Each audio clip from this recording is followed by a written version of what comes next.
Hello बच्चों, आज हम वसंत भाग 3 पाठ 2 लाख की चूड़ियों के प्रश्न उत्तर समझेंगे। बेटा आपने इस कहानी को पहले पढ़ लिया है और समझ लिया है।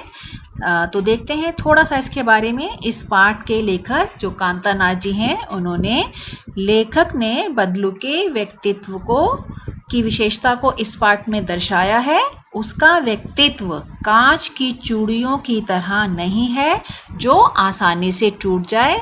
बदलू जो इसका मुख्य पात्र है, उसका जो चरित्र है वो किसकी तरह है? लाख की चूड़ियों की तरह मजबूत है। ये आपने कहानी पढ़ी है। आइए इसके प्रश्न उत्तर देखते हैं। पहला है, बचपन में लेखक अपने मामा के गांव चाव से क्यों जाता था और बदलू को बदलू मामा ना कहकर बदलू काका क्यों कहता था? इसका उत्तर है, बचपन में लेखक अपने मामा के गांव बड़े चाव से, चाव का मतलब बड़े शौक से जाता था, क्योंकि जब वह वहां से लौटता था तो बदलू नामक मनिहार, मनिहार का मतलब होता है बेटा चूड़ी बनाने वाला, तो बदलू नामक मनिहार उसे लाख की गोलियां देता था। गांव के सभी बच्चे बदलू को बदलू काका कहकर बुलाते थे। इस कारण लेखक भी उसे बदलू मामा ना कहकर बदलू काका कहता था। दूसरा प्रश्न है, वस्तु विनिमय क्या है? विनिमय की प्रचलित पद्धति क्या है? वस्तु विनिमय में एक वस्तु को देकर दूसरी वस्तु को लिया जाता है। तो बेटा इसमें क्या किया जाता है? एक वस्तु के बदले में दूसरी वस्तु का आदान प्रदान होता है। एक वस्तु अगर मैंने आपको दी तो मैं बदले में आपसे दूसरी कोई वस्तु ही लूंगी। फिर से देखिए इसका उत्तर, वस्तु विनिमय में एक वस्तु को देकर दूसरी वस्तु को लिया जाता था। वस्तु के लिए पैसे नहीं लिए जाते थे। वस्तु के बदले वस्तु ही ली और दी जाती थी। लेकिन आजकल यह जो पद्धति है वो चलन में नहीं है, क्योंकि आज जब हम बाज़ार में जाते हैं तो हमें अगर कोई वस्तु लेनी है, उसके बदले में हम उसका मूल्य यानी पैसा या रुपया देकर चुकाते हैं। तो विनिमय की प्रचलित पद्धति पैसा है। पैसा देकर ही हम किसी वस्तु को आज बाजार से प्राप्त कर सकते हैं। वस्तु विनिमय पुराने समय में हमारे देश में किया जाता था। तीसरा प्रश्न देखिए, मशीनी युग ने कितने ही हाथ काट दिए हैं? इस पंक्ति में लेखक ने किस व्यथा की ओर संकेत किया है? उत्तर है इसका, मशीनी युग ने कितने ही हाथ काट दिए। इस पंक्ति में लेखक ने मशीनों के आ जाने से उत्पन्न हुई व्यथा की ओर संकेत किया है। यानी मशीनों के हमारे जीवन में आ जाने से जो परेशानियां उत्पन्न हुई उसकी ओर संकेत किया है। जो कारीगर हाथ से बनी वस्तुएं बनाते थे, जैसे आपने कहानी में पढ़ा, बदलू मनिहार हाथ से लाख की चूड़ियां बनाता था। अब क्या हो गया? जो कारीगर हाथ से बनी वस्तुएं बनाते थे और अपना जीवन यापन करते थे, मशीनों ने आकर मानो उनकी रोटी ही छीन ली हो। वे पीढ़ी दर पीढ़ी इस कला को बढ़ाते आ रहे थे और साथ में रोजी रोटी भी चला रहे थे। मशीनी युग ने उनकी रोजी रोटी पर वार किया और उनकी कलाओं का भी अंत किया है। तो आपने जब ये पाठ पढ़ा था तो आपने देखा था कि जो बदलू का जो कार्य था लाख की चूड़ियाँ बनाना, वह पैतृक व्यवसाय था। पैतृक का मतलब वह उसके पिता, उसके दादा और उसके आगे के भी जो थे वो यही किया करते थे। तो उसने भी इस पैतृक व्यवसाय को अपनाया था। यही उसकी रोजी रोटी थी, इसी से उसकी कमाई होती थी, उसी से उसके परिवार का पेट भरता था। लेकिन मशीनों के आ जाने से उसकी रोजी रोटी भी बंद हो गई और जो कला, जो लाख की चूड़ियों की कला जिसको वो इतने लंबे समय से बनाता आ रहा था, उसका भी अंत हो गया।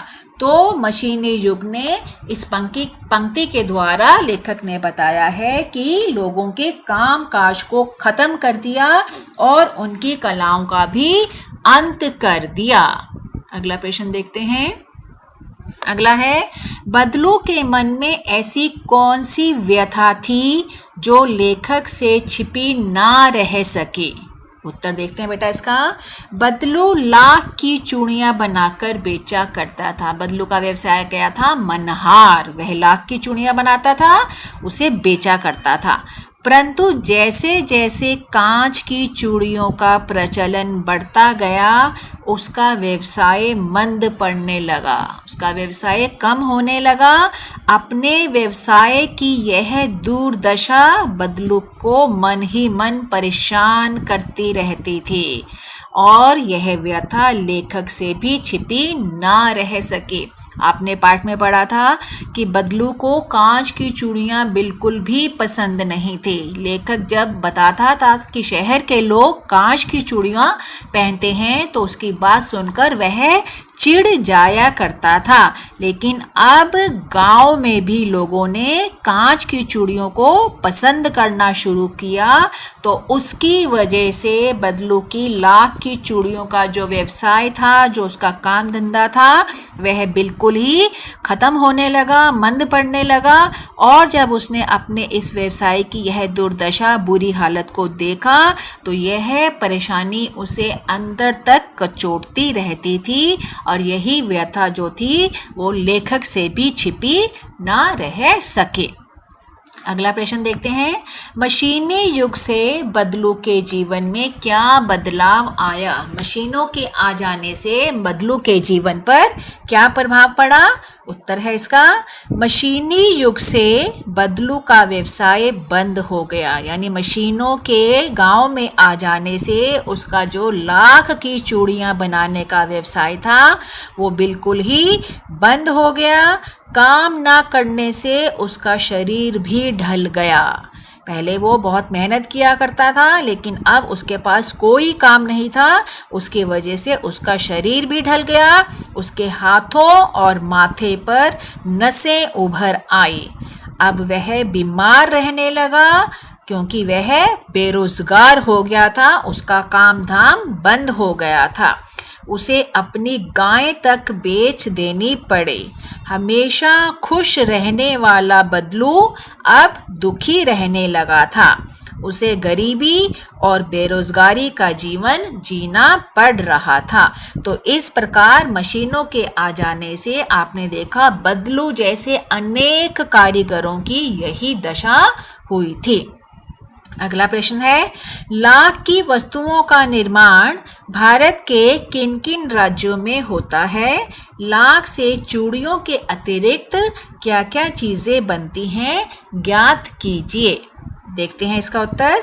भारत में मध्य प्रदेश, आंध्र प्रदेश, बिहार, झारखंड, राजस्थान तथा ओडिशा में लाख अधिक मात्रा में पाई जाती है। इन सभी राज्यों में लाख की चूड़ियां बनती हैं। यहाँ की लाख की चूड़ियां विशेष रूप से महत्वपूर्ण हैं। इसके अतिरिक्त सजावटी सामान, जो सजावट का सामान होता है, और खिलौने, आभूषण, मूर्तियों आदि का निर्माण भी लाख से किया जाता है।